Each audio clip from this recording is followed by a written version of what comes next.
Hey, this is BunnyMuffins. I really didn't want to make this video, but every TFT website out there is absolutely garbage. I'm going to show you why. I'm in incognito mode right now, and I just opened up a Google page. So it's like, reason why I'm incognito is so that anyone can search these sites up. It's not me, it's not Google basing their search results based on whatever I do.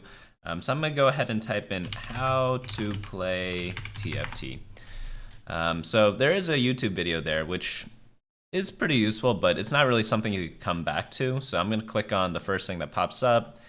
It's a MobiFire guide, and I'm sure this guide tells all the basics on how to play TFT, which is fine. There are a lot of ads, but whatever, they got to make their money somehow. I guess after I know how to play the game, I want to know what champions to play and maybe what compositions to play. So I'm going to go ahead and click on Tearless. I'm going to click the first one here. So this looks like a league tier list, so that's useless for us. So I guess I wasn't in the TFT section, my bad. Let me highlight over there. I'm going to go to TFT comps, and these are all just user submitted comps. So while these may be okay, and some of them are probably good, how am I supposed to know that these players are actually someone I should listen to? Okay, with that in mind, I'm just going to go back a little bit. I'm going to go back into Google, and I'm going to type in TFT tier list. I'm just going to open up all of these. So we have TFT Tactics.gg. We have two Mobilytics ones, the Graphs one, two Pro Guides ones, Rank Boost, Meta SRC, Blitz GG. All right, so that's it from that point there. I'm going to click the first one, which is tftactics.gg, and okay, they list Annie as S tier, number 1. Is this alphabetical? No, it's not, because Amumu's over there. So they think Annie's the best champion in the game right now, and I don't think she's played, but she's definitely not like the main carry in any of her compositions. In fact, people actually almost never itemize Annie. And I see that they list here 2 Seraphs. And correct me if I'm wrong, but Annie doesn't gain mana after she summons a bear. So I don't know why they're listing Seraphs there. I guess they just want her to cast her ultimate right away, which I guess is one way of looking at it, but wow. Like 2 Seraphs when she doesn't use the effect at all, that's kind of surprising. So I just can't trust this tier list after reading that alone. So I'm going to close out tftactics.gg. We're on the Mobilytics one. I know that they do have like a challenger player who makes all these tier lists. But let's read out what they have here. So this is early game. Okay, so they started from early game, mid game, and late game. And look at the early game tier list. There are a lot of champions here. Are they just listing every 1 to 3 cost unit here, and everyone's at least B tier? That doesn't really make sense to me, because there's got to be someone who's F tier. Am I wrong? And also, they don't really explain what S tier means, what A tier means, or what B tier means. I'm assuming it's the same as that for mid game and late game. And yeah, in mid game they just list out like pretty much every champion. I'm guessing this goes to 1 through 4 costs. Whoa, high tech.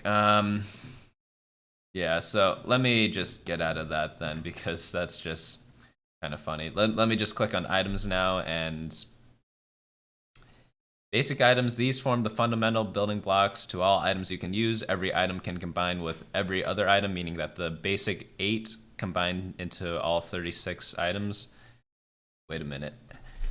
So we have 1 item, 2 items, 3, 4, 5, 6, 7, 8, 9. So we actually have 9 items here. So they don't even bother to update their site. And I'm guessing Mobilytics has a lot of resources, because they do they've been around a long time in League of Legends, and they have a Legends of Runeterra site. So they definitely have the resources for someone to update the guide sometime within the past 5 months, when Sparring Gloves was added to the game.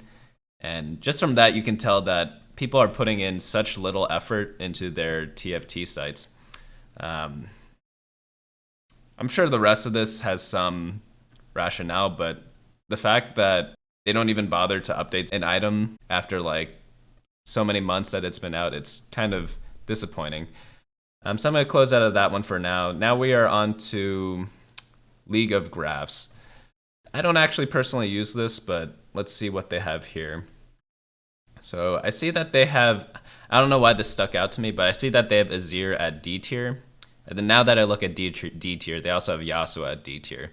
So has anyone actually been playing this patch? Like, who made this tier list? I guess it doesn't say, like, this is patch 10.3 like the other sites, but Azir is in Summoner Assassins, which is one of the top comps today. If you look up the profiles of any top player, you'll see that they play it at least occasionally, if not almost in half their games. And Yasuo carry, same thing there. It's maybe only certain players play Yasuo, but it's definitely not D tier. So it makes me wonder who's making this tier list and have they played on this patch, because this seems quite outdated. No one uses Twitch carry anymore. I know Rangers are good, but it's like the main carries in Ranger is Singe. So at least they list Singe there, so. Alright, but just based on the fact that Azir and Yasuo are in D tier, it just makes me not trust this site either. I'm going to close out of that. Now we're on to pro guides.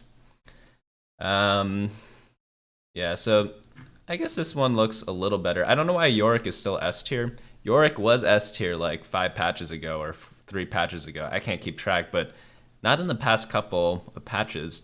So why is he in S tier? Everyone else makes sense. Like, Tariq's very good, Azir's very good, Lux is very good, Singe is very good, but Yorick, who's actually playing Yorick that often? I see him being played in Summoner Sins, but the main carries in some Sins are Azir and Kha'Zix, so what's making Yorick S tier? No one's playing Lights either, so you can't use that argument as well. So again, are these people playing on this patch? I don't know. The patch has been out for more than a week, probably like a week and a half at this point. And yeah, I see Yasuo at D tier as well, so really makes you wonder how often people are actually updating this, or if they're even taking the effort to make a good list when they are updating it. Because I'm sure the players are good that they hire to make these lists, but it's like, are they actually putting in effort to update people on what the meta actually is like? So I'm going to close out of that. Next, we're on to rank boosts. First thing I see here is TFT Tearless 9.22. Let's think about that for a moment. It's like patch 10.3 now, and maybe this is just like the Google linking to the wrong page, and we can see up here that it is not linking to the wrong page. It is rankboost.com/League of Legends/Teamfight Tactics, and it doesn't have like a /9.22 TFT tier list. So they haven't even updated their site in forever then. So we can't trust that one either, unfortunately. Now we are on to Meta SRC.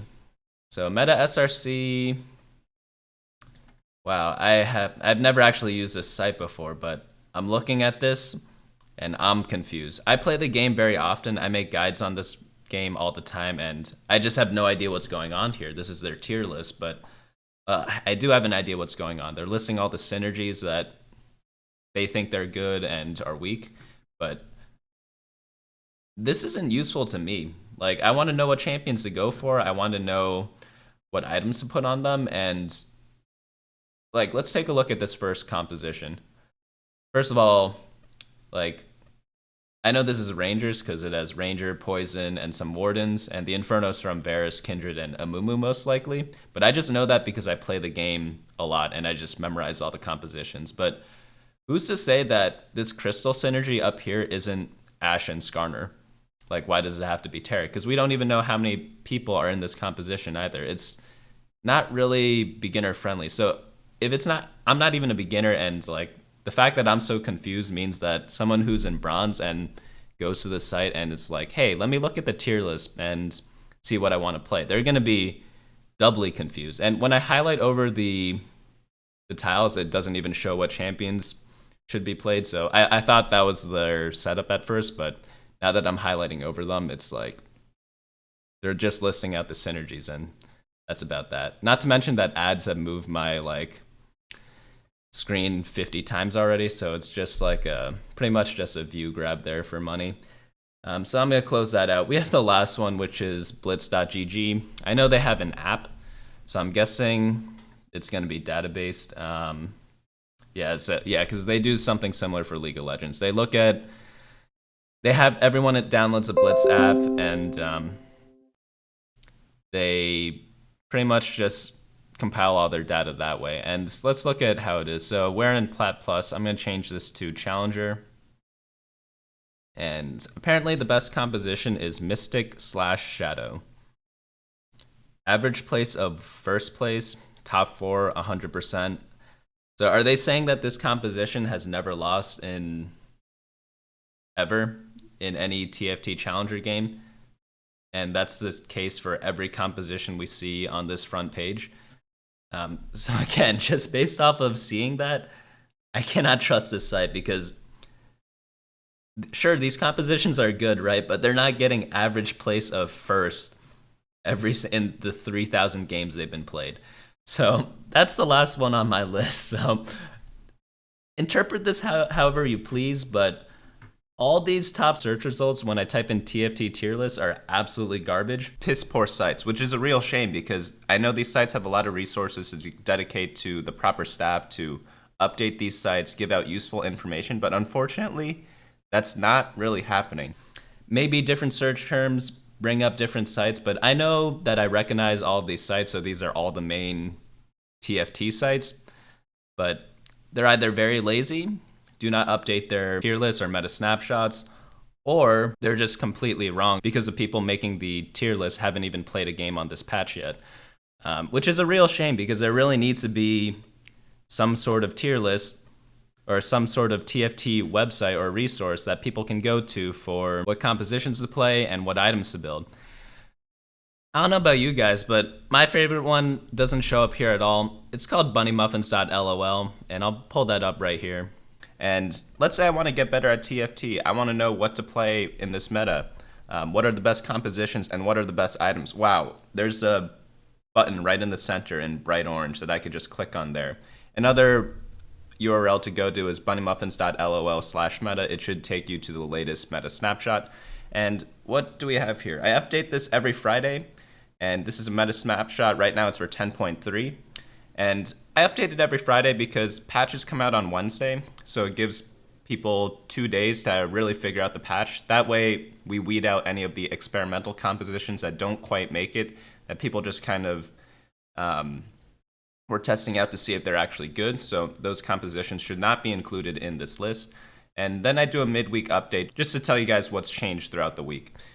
So I have a summary up here. We could skip that for now. And right as the game begins, you need to know what item you want to go for in the carousel. Luckily for you guys, I have a carousel item priority right here. I have the high priority items, the low priority items. Right now in this patch, the top items are Rod, Tear, Chain Vest, and Sword. The order within that is very, very close. It's mainly due to player preference or whatever's close to you on the carousel. Next, we have the item quadrant, because you might not really know what items are actually good or weak and which items fit in every composition and which items are only good in certain compositions. Luckily, I lay that out for you here. I list out what's strong on the top, what's weak on the bottom, and situational items on the left and versatile items on the right. So if you're in your early game and you have a bunch of components and you're not really too sure what to build, maybe take a look at the versatile side. So any item on the right-hand side, you might want to look into building those items. If you want to play more for late game, maybe look at the top to see what items are strong and build those items instead. In general, you want to build items on the top right quadrant and avoid those in the bottom left, but sometimes you do have to build items in the bottom left, or there are certain champions that really make use of these situational or weak items. Next, I have my TFT composition tier list. I'm sure this is the one you guys are most interested in, and I list out the methodology here. I scout the top 10 players in all major regions and analyze what they play and how they play each composition. Then, after that, I base the tiers on what I think will get the highest ranks for each of those players, and hopefully it'll translate into what happens in your games as well. This means while one composition might be super strong late game, it may be difficult to acquire, so even though the strongest composition in the game probably includes some sort of weird Lux variant, it's not really consistent enough to be like a top composition because the average placement might not be that high. And that's why I don't include those compositions in S tier, for example. Even though they are very strong late game, it's very hard to hit a specific Lux. So I'm going to scroll down a little bit. I also, as you can see down here, I list out the difficulty of each comp, the item dependency of each comp, and the variance of each comp. If the difficulty is high, you might want to play it in a normal game a couple times first, just to get a feel of what the transitions are, what type of units you should be playing based on what you see in each game. Next, we have item dependency. So if you don't have the right items, you can't really play some compositions. So mainly one of the more forcible compositions are ones with low item dependencies. And ones with high item dependencies, you really need to get a good start for it in order to pursue those compositions. Next, we have variance. Variance is like how wide of a placement range they have. So for example, Rangers, they either get first or last in general. So their variance would be very high. But a composition that goes maybe middle of the pack, top 4, maybe like a couple top 5s here and there, those would have low variance. So we go into the first composition. We have Summoner Sins right now, Inferno Shadows, and notice here, when I have Inferno Shadows here, I list it as Forcible. Every time I know that there's a Forcible composition, I'm going to bold it in red. Just so you guys know, if you guys want to really just tunnel on one comp, those are the ones that you should be going for. So a composition is forcible when item dependency is low generally, and the composition is strong enough that you don't need perfect champion hits or perfect items in order to place decently. So I'm going to scroll down here. We have another S tier composition, which is Ranger Warden, which I already talked about. And then we have the A tier, the B tier, and then lastly, the C tier. And again, for each of these tiers, I list out what that tier actually means so you guys can get an understanding of how I gauge strength. And for C tier, I will put a caveat that sometimes I just leave random compositions in there because I want to archive them for later, just in case they come back into the meta, but you should generally avoid C tier and below compositions. But yeah, that's it. Also, I have the video guide at the bottom, which I do every week, which I'm sure you guys already know. In case you do not know already, you should be subscribing to my YouTube channel by hitting that subscribe button down below, and also ringing that bell icon so you could be the first to know what compositions are good in each patch.